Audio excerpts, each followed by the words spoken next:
afternoon, boys and girls. Today I'm going to read a book called Grace for President. I chose this book because this is an election year, and this book talks and teaches us a lot about electoral votes and how they work in each state.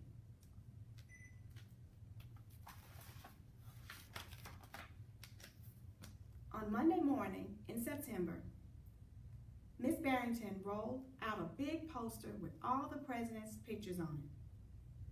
Grace Campbell could not believe her eyes. Where are the girls? That is a very good question, said Miss Barrington. The truth is, our country has never had a woman president. No girl president ever? Grace asked. No, I'm afraid not, said Miss Barrington. Grace sat at her desk and stewed. No girls? Who'd ever heard of such a crazy thing? Finally, she raised her hand. Yes, Grace, I've been thinking it over, and I'd like to be president. Several students in the class laughed. Well, I think that's a star-spangled idea, Grace, said Miss Barrington. In fact, we can have our own election right here at Woodrow Wilson Elementary. The snickering in the room stopped. Grace smiled. Would anyone else like to run for president? Miss Barrington asked the class. Nobody raised their hand. Becoming president was going to be easy, Grace thought.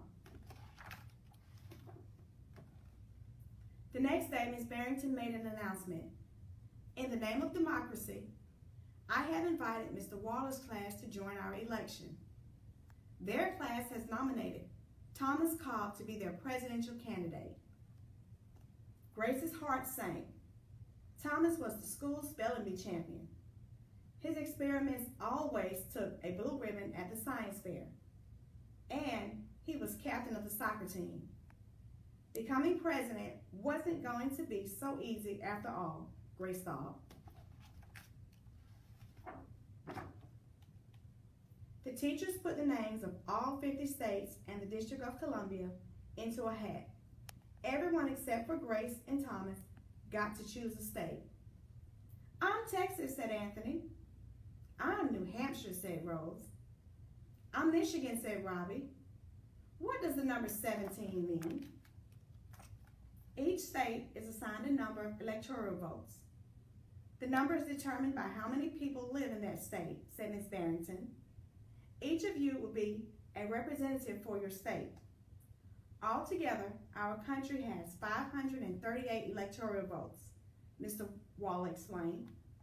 On election day, the candidate who receives 270 electoral votes or more wins the election. Why 270, asked Rose. That's more than half of all the electoral votes, Mr. Waller said.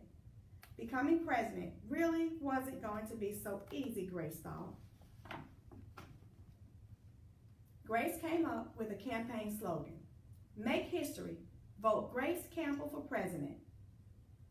Thomas came up with his own campaign slogan. Vote for Thomas Cobb, the best man for the job. Grace listened to what issues were important to the students, and she made a list of campaign promises. A peaceful school, no bullies. A cleaner school, no littering. Better hot lunches. No more fish stick tacos. Thomas made up his own list of promises. Free tutoring, free soccer lessons, fish stick tacos every week. Grace made campaign posters and buttons. Thomas made posters and buttons too. Each week, the teachers set aside time for the candidates to meet with their constituents. Polls were taken. Voters were making their choices.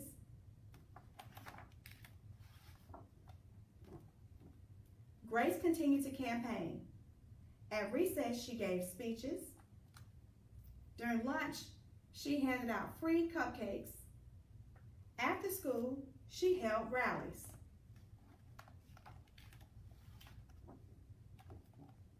Meanwhile, Thomas wasn't worried. He had clearly calculated the boys held slightly more electoral votes than the girls. At recess, Thomas studied his spelling words. During lunch, he worked on his latest science experiment. After school, he played soccer.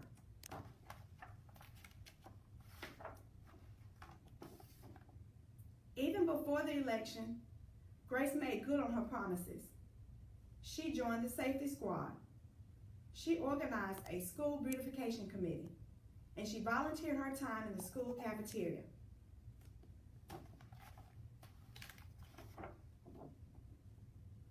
In early November, Woodrow Wilson Elementary hosted a special Election Day assembly. Grace and Thomas took their places on stage as the school band began to play. Henry was the first representative to approach the microphone. The Yellowhammer state of Alabama cast its 9 electoral votes for Thomas Cobb. Fletcher said, the last frontier state of Alabama cast its 3 electoral votes for the best man for the job, Thomas Cobb. The Grand Canyon state of Arizona cast its 10 electoral votes for Grace Campbell, Hannah called out. And so it went. State after state cast their electoral votes.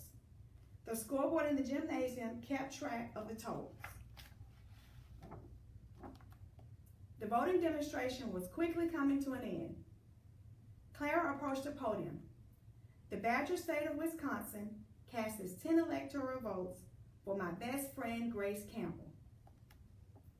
Grace looked at the scoreboard. Thomas had 268 electoral votes. She only had 267. There was only one state still unaccounted for. The state of Wyoming. Thomas grinned. Grace felt sick. Sam walked up to the microphone. He looked at Thomas. He looked at Grace. He looked down at Grace's homemade flag. Sam didn't say a word. What are you waiting for? Thomas whispered. The band stopped playing. All eyes were on Wyoming. Finally, Sam cleared his throat.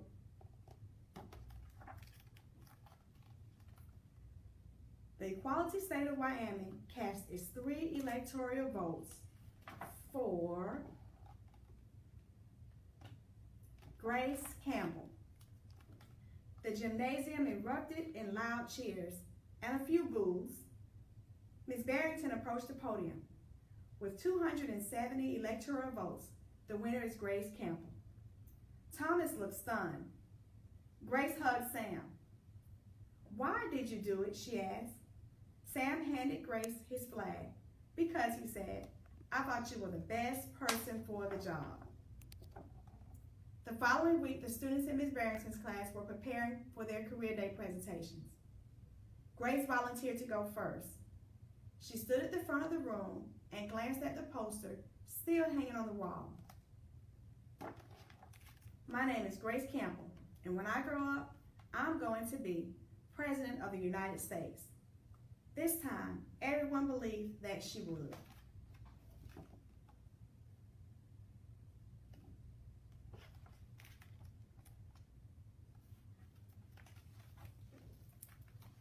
And that's the end of the book, Grace for President.